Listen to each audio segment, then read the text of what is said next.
Hello and welcome to the Sunday School classroom. We're going to be reading from this book. What is this book? It's the Bible. It's the Word of God. And if these are God's words, we need to read them to know what He's telling us, what He wants to teach us, and how He wants us to live. So in the book of Acts in the Bible, it talks about a king, and his name was King Herod. Well, King Herod did not like anybody who followed Jesus. In fact, he would kill them or arrest them. So in the Bible today, it tells us that King Herod arrested Peter. We know Peter was one of Jesus' disciples.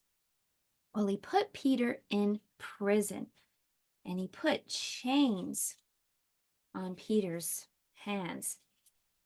So here was Peter in prison.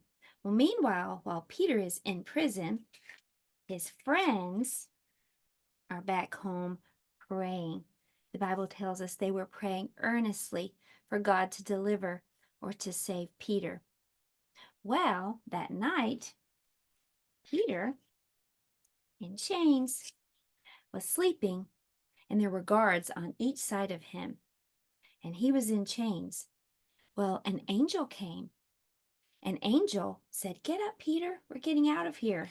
And so the chains fell off of Peter's hands, and Peter got up and followed the angel past all the guards. The gate opened on its own for them as they came to it, and all the way out. And then the angel departed, and Peter went to find the disciples. He was knocking on the door, and the little girl said, "Who is it?" And Peter said, "It's me, Peter." Well, she recognized his voice and went and told all the others, the disciples, and they said, "It's not Peter. He's in prison." And she said, "No, I'm telling you, it is Peter." Her name was Rhoda, the Bible tells us. Rhoda knew that she knew what she was telling them was true, that Peter was at the door knocking. And so finally they opened the door, and there was Peter, and they were amazed and overjoyed. Well, did you hear that his friends were praying earnestly? That means they were praying and praying without giving up for Peter to be delivered. And we should pray for our friends too.